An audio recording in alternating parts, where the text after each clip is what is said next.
Hello, everybody. Thank you for joining the TagoIO 2025 Partner Webinar Series. I have a good one for you today. I have our partners Plenom. I'll introduce them in a minute, but today's topic is improving efficiency and response times with visual IoT devices. Pretty cool concepts, some cool use cases we're going to talk about here with our partner. So we've been partners with Plenom for years and years. I've worked very closely with Mitch and Alan. I'd like to introduce Mitch Friend. He is the president of the Americas, and Alan, CEO at Plenom. And again, I'm David Hall, customer success manager here at TagoIO. Hello. It's been a long-standing partnership, and we've done all kinds of projects together. So I'm really happy for this webinar. We're going to have some good content for you today. So for the agenda, a couple things before I go through the agenda. On the right-hand side, you are going to see a chat. Feel free to put where you're from. I'm from Raleigh, North Carolina. I've already posted in there. Mitch and Alan may post in there as well. But if you have any questions during the webinar, absolutely feel free to put your questions in chat. We'll be sure to address them. You also have our contact information, particularly Alan's and Mitch's, at the end of their presentation, but at any time you could email any one of us and ask us any questions that way as well. So we've already done the introduction, as I told you. We've been partners with Plenom for years, hundreds of projects together. We've worked, I think Alan and my CEO just got back from Barcelona at IoT Solutions. I heard they had a great time, so that's really nice. Alan and Mitch will go through use cases. I'm going to go through Tago integration. Of course, we're going to expand on these. TagoIO features. I'm going to do a really quick live demo with you. And then we have Q&A at the end. But as I said, you don't have to wait to the end. You could post your questions at any time. Let's see here. Minneapolis. Hello, Brenna from Minneapolis. All right, with that, go ahead and keep posting in there. What I'm going to do is I'm going to pass it over to Mitch and Alan, and they're going to start doing their part of the presentation and really give you some insightful information about the company and the devices that they have. So with that, the floor is yours, Mitch and Alan. All right. Well, thank you, David, for the introduction. I appreciate that. And it's we're happy to be here to kind of explain a little bit more about our visual indicators and devices that provide notification and alerts. So just by way of background, Plenom is a Danish company. The products were designed and engineered over in Denmark, which is where Alan is based out of. And actually, the busy lights have been around over 20 years now, quite a milestone. Started out in the what we call our combi, which is for headsets and phones. So this was back in the day when headsets were just becoming popular. People couldn't tell if somebody's on the phone, so the busy light was born.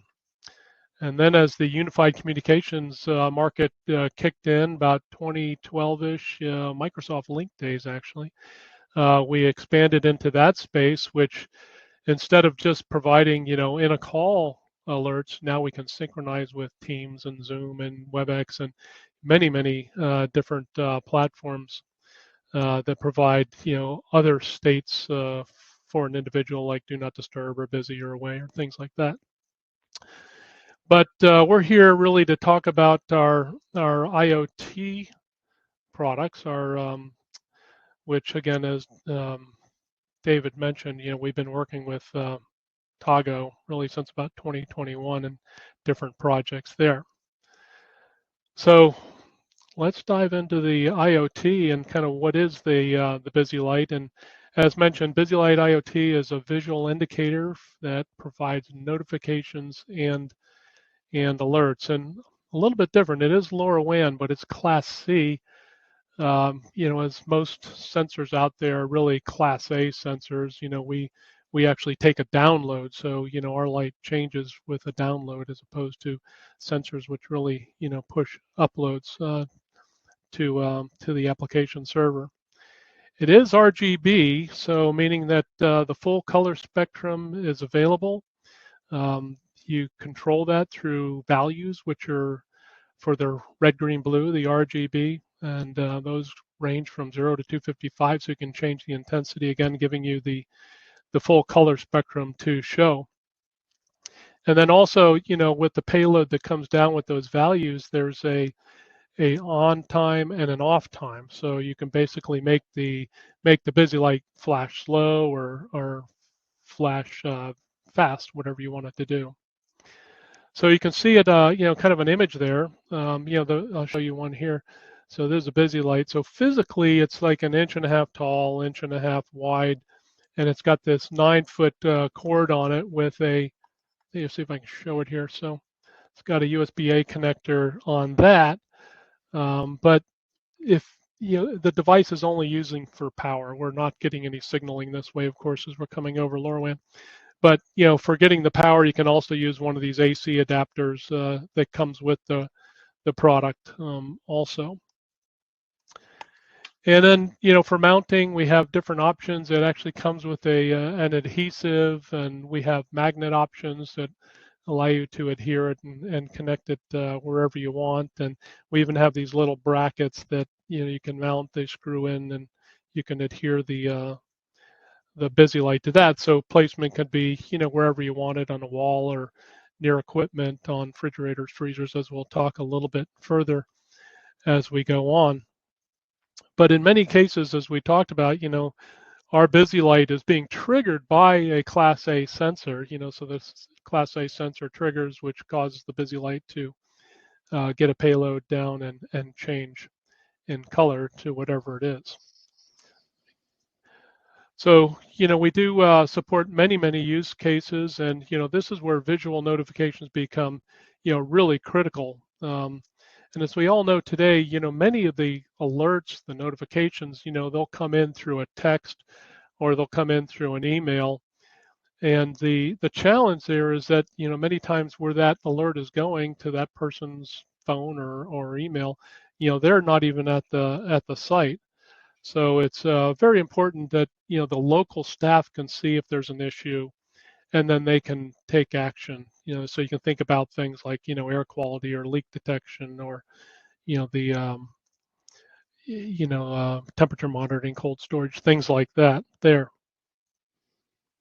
So why don't we talk a little bit deeper about, kind of the temperature monitoring and cold storage. And in this case, we have basically a sensor inside a refrigerator or a freezer, which is then monitored. So if the temperature gets too hot, then you'll see that the busy light will change, and it'll go to yellow or orange or red, depending upon how that's configured to go forward. But you could see the value here, as I mentioned before, where if it's let's say it's a multi-site restaurant, a convenience store, gas stations, where they have these many sites out there, you really need somebody local to see and take action, because otherwise, you could have things, in this particular case, where you have food spoilage, or even worse, you cause somebody to get sick from bad food. So it's a great use case to have, where the busy lights become quite important there.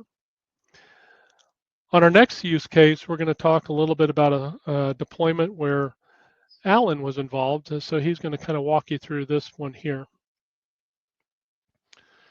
Yes, so in this use case, it's about occupancy and availability on rooms and desks. It's a large office building in Norway, actually, where I think there are plus 1,000 people in, and they chose to use the busy light as the occupancy light for non-bookable rooms. So in this case here, it's small offices where people can go in and out, and inside the room there's a motion sensor placed, and when somebody is in the room, then people sitting outside or going through the hall can see that this room is occupied and this room is not occupied. And then you make a setup where you don't disturb people, and you don't go without finding a room that's available. It's very visible for the people working there. It can also be used on desks in the same way. So if there's a hoteling desk setup, you can use the light on the desk to indicate if the desks are occupied. And even if you have a booking solution, of course, the events from a booking solution can be integrated in this as well. So this is the typical setup for occupancy availability for rooms and desks. Another use case is for production lines. This is, of course, very depending on the setup on the different manufacturing sites, but it could be alerts in terms of quality issues. It could be material supply statuses if it's in the assembly line. So it's easy for the people who fill up, materials for the assembly to see that something is missing, and then you reduce the risk for production stop and loss of costs and time. We also aware of projects where they use air quality sensors at the production line to indicate if the health situation around the production is good or bad, so they can use air quality sensors for indicating, and then together with the baseline indicating if all is as it should. And again, it's in situations where the employees or the people working there, they don't really look at phones all the time or have a dashboard to look at. Then the lights is a strong feature for this. And I think this was some examples of use cases, but as we know, or we have learned, there's a lot of other possibilities. Exactly. So, again, it comes down to really where that alert is being made available. So, again, it's so important to have that local visibility and to have that local staff be able to identify problems and then take actions to rectify an issue within their environment, whether it's cold storage on the food, whether it's a production line and the machine has too much vibration and it's going to break, leak detection. All those are critical for local staff, and as we mentioned before, where they have, in many cases, the person getting these alerts and text is not local to where the problem is occurring. So it's quite important that the visual indicators are used in these type solutions. So, and there's a lot more, and this just happens to be a handful of the ones that we kind of brought up here today, and I'm sure hopefully it inspired some ideas for solutions for the folks here watching. And as we, one of the ways we work with partners is trying to get them a busy light so that they can test and integrate it into their entire solution. And so to do that, we actually offer a free unit to people to get that all integrated and test it out within their environment. So simply going to our website, you'll see something where it'll say test sample, and you can see the link there. It's under promotions, allowing you to register, and then we'll ship a unit out to you for testing. So hopefully that's given some inspiration about some ideas. And David, I think it'd be good to show kind of the live Yep. demo now and how we'll that all works. Yep, we'll get to the live demo. I'm going to talk about Tago a little bit, but as you can see from Alan and Mitch's presentation, there's some critical components there, right, that they mentioned. Supply chain, cold storage. I personally have a very large customer that I work with, right? And they have hundreds of busy lights that they use throughout their restaurants. They use it. They do use it for cold storage, but they have a unique use case. Well, it's unique for me, is that it's not just monitoring the temperature in the walk-in freezer or the walk-in refrigerator, right? And as Alan and Mitch said, it'll change color if it goes to whatever threshold that you had set there, right? To preserve the food, right? So preventative maintenance. But also, if somebody walks into that, that it'll change so they don't get locked in it in the older style walk-in freezers and things like that. So the busy light can be used for safety purposes, definitely. That's one example, and I think you could pull some other examples out of the use cases that they said. So there's lots of use cases there. But if we talk about the Tago ecosystem, right? In swim lane 1, what you're seeing is the sensors and the gateways, right? Pretty simple to understand. We support over 500 sensors right now, and I'll show you in my live demo. And if we have a sensor that's not on our platform, you could add it by yourself. Or you can contact me, Customer Success Manager. We have all kinds of documentation on the website that covers all kinds of different things. So keep in mind, Tago's been around 10 years, a little over 10 years. We're approaching 11. So we've had a long time to build the platform per our customers' needs, their wants, and their requirements. So Tago is very powerful. And in swim lane 2, you're going to see the connectivity. It's not just LoRaWAN. LoRaWAN's very popular, but also it can be MQTT, NB-IoT, satellite, cellular. You can create your own network connectivity, right? And it's just a one-time handshake, which I'll talk about in an upcoming slide. And then in swim lane 3, you have 2 parts to Tago, right? You see the part at the top, TagoIO, right? That is really, and again, I'll show you all this stuff in real time. That is the admin. That is where you're going to build out your application. You're going to develop your application.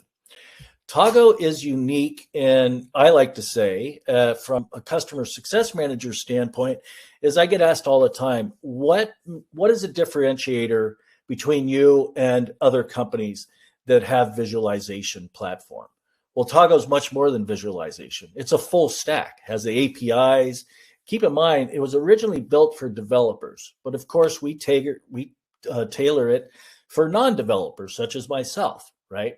So at the top part where you see Tago, that's representing the Tago admin, where you're going to build out your application. You can see in swim lane 4, integrate with SAP, enterprise systems, so on and so forth. So I've been here 6 years and I haven't seen anything that we haven't been able to integrate with, whether that's a billing system, a CRM, Jira, bug tracking system, lots of different integrations I've seen in my time here. Now at the bottom, when you see run, when you hear people say Tago run, I'm talking about the end user experience, right? How do you want your users to interact with your application? Because again, it goes much more beyond just visualization on Tago. There's analytics, there's lots of different powerful features that you can integrate that really go beyond visualization. Because quite honestly, you know, some CEOs, they don't really care about the visualization. They want to see the reports, the analytics. What is the data telling us and what can we do with that data, right? Tago can provide that very easily. But Tago Run is your end user experience, right? So with that, it's really robust too. We have security, by the way, we are GDPR compliant, ISO 27001 compliant. So we take security very seriously on the platform, and we've had the time to develop that out. Now, if you talk about integrating device data into Tago, it's quite simple, actually.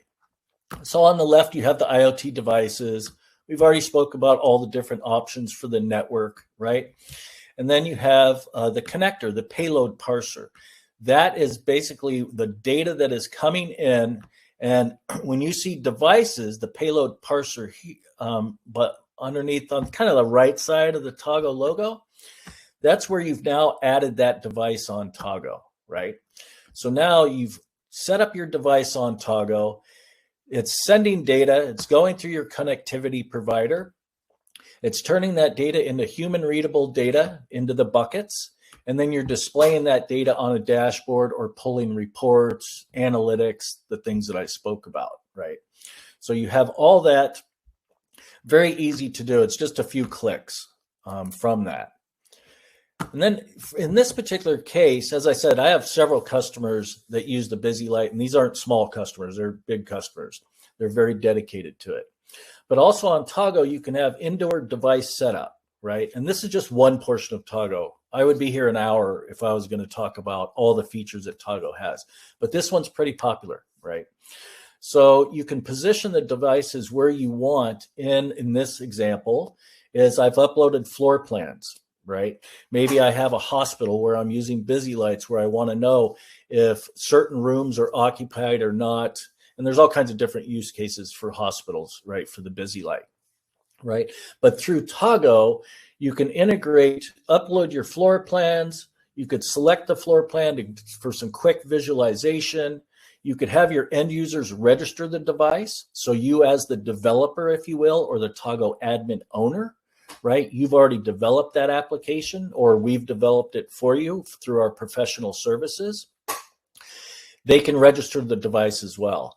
And keep in mind, think of, well, at a hospital, right? The maintenance team might need to be able to add devices or replace devices. So they would have that permission when they log into Tago Run, your end user application, to where I might have a nurse, right, that just needs the visualization and the reports of the alerts, but they don't necessarily need to add a sensor. So again, permission hierarchy on how you build out Tago. Who can see what, who can do what, and at what time. So that's kind of, if you think about it, that's pretty powerful, right? To have that flexibility on the Tago platform to be able to really set those parameters or those permissions, if you will, of who can see what and who can do what. And this is just one use case that I'm talking about. There's hundreds. I could talk about them all day long, right? And you think about it, it is very important to have indicators, as Mitch and Alan was mentioning, like on-site indicators, right? It's great. I'm not going to be staring at a dashboard all day long or looking at analytics all day long. But if I'm walking down a hallway or I enter a restaurant in the morning, I'm opening up my restaurant and I look up and the Busy Light is red, then I know I have to take action, right? So it's really important because it's right there, right? It's in your visual line of sight. So that's really important. So some of the things they mentioned, leak detection, shelf sensors, you have the gateway, then obviously the portal, right?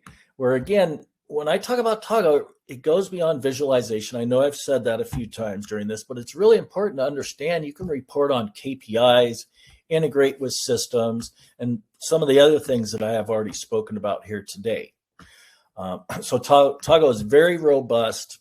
There's not a lot of platforms. Matter of fact, I can't think of any. There may be platforms that offer you this type of flexibility, right?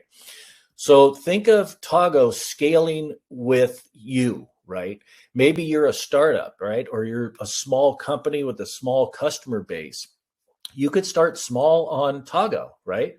And as you go, you can build it up. As you scale, your own business requirements will change. And on Tago, you can just go on there and adapt those business requirement changes in real time, right? As you're building out your application, or you already have your application built. Year from now, business requirements change. You just build on top of what you already have. That's the flexibility and the differentiator with Tago, right? Is you have freedom to do that. You don't even have to use our professional services. As I said, you can do all that on your own, right? So let me share my screen real quick. And we'll go through a couple things here. So what you're looking at here is the Tago admin, right? In this particular case, let's talk about devices.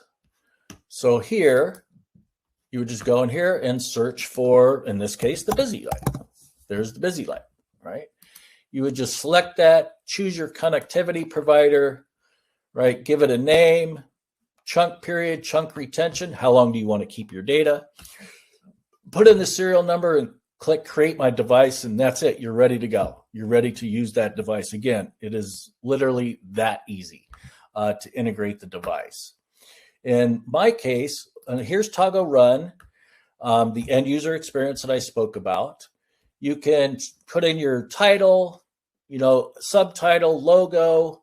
There's lots of different things. I won't go through everything here, but you could change the domain. If you want white label, I have many, many, many customers that use white label. That'll remove everything Tago related, right? Then you can have your theme, your own sign up page, security, SSO, 2FA. There's lots of security options. You have multi-language to where I log in, it's in English, but my Brazilian friends, they log in and it's in Portuguese or whatever the native language is for your customers. You have that flexibility as well. If we go back to devices real quick, and this one I already have BusyLight integrated, right? I can see my data coming in real time. I could also send quick payloads to there just outside of it. I just want to do a quick test. I have my payload parser, and I have my inspector where I can inspect the data coming in. This is a great troubleshooting tool, by the way, to really dig down if you're having a problem. And then I have my parameters here. So with that, I am going to log in. I'm actually already logged in. So you'll notice that this says Tago Run. And I think Mitch has a BusyLight there. I'm going to go ahead and click the button and give that a second, and it'll be changing color here. But there it goes. It changed to green. Now I'm forcing that, right? That's not based on a threshold of a temperature in a freezer or anything like that. I'm forcing that. But in one of their examples, they were talking about meeting rooms. I have a customer that uses the BusyLight for their meeting rooms, and they're using this one here, right? So, and you could also, there's lots of different things you could do. This is a pretty generic dashboard, but I think you get the idea as we're going through this, the flexibility that Tago has to really build out your end user experience. Very easy to do, by the way. With that, and if you guys want more information, by the way, we have all kinds of self-help videos, all great tutorials on our site. I'll actually show you a little bit of this now.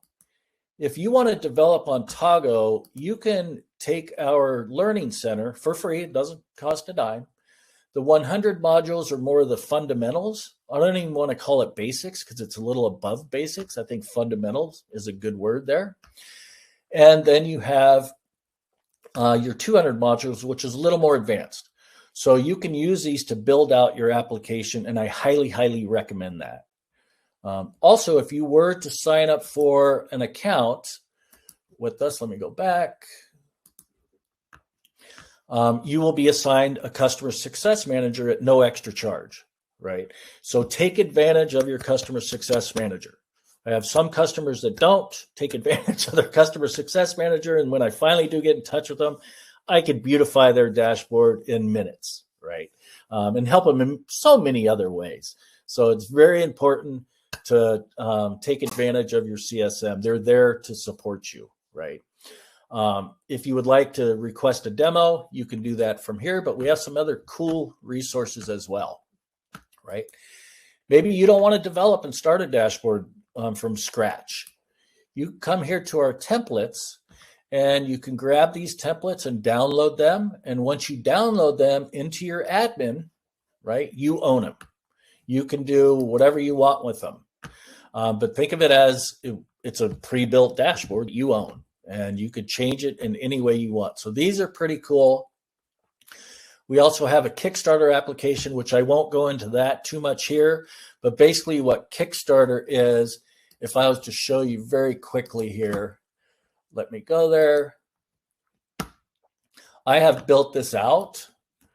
So it doesn't look like this when you download it, but Kickstarter is the foundation to start building. Maybe you want to support many different applications, right, with the BusyLight, right? I may have energy metering to where I'm using the BusyLight, and I might be using it also for my building details dashboard, right? I want to need to see what's going on in the office room, so on and so forth. So based on permission levels, my weather information customer is not going to be able to see any of my other customers' dashboards. That's one way to use Kickstarter. So again, highly recommend, ask for a demo.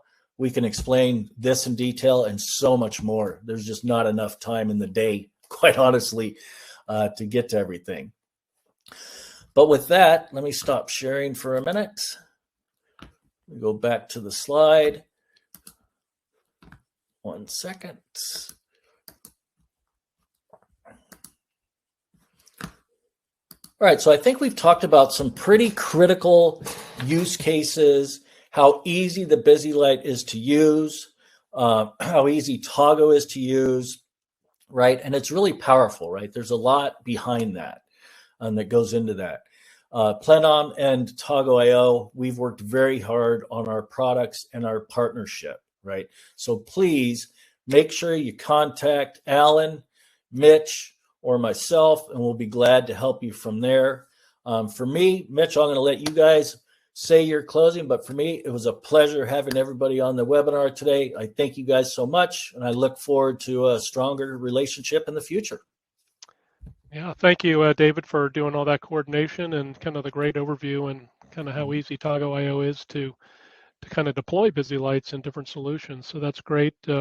Should anybody have any questions, obviously just reach out to us. The contact information was in the slides, but if not, you can certainly find us at plenom.com.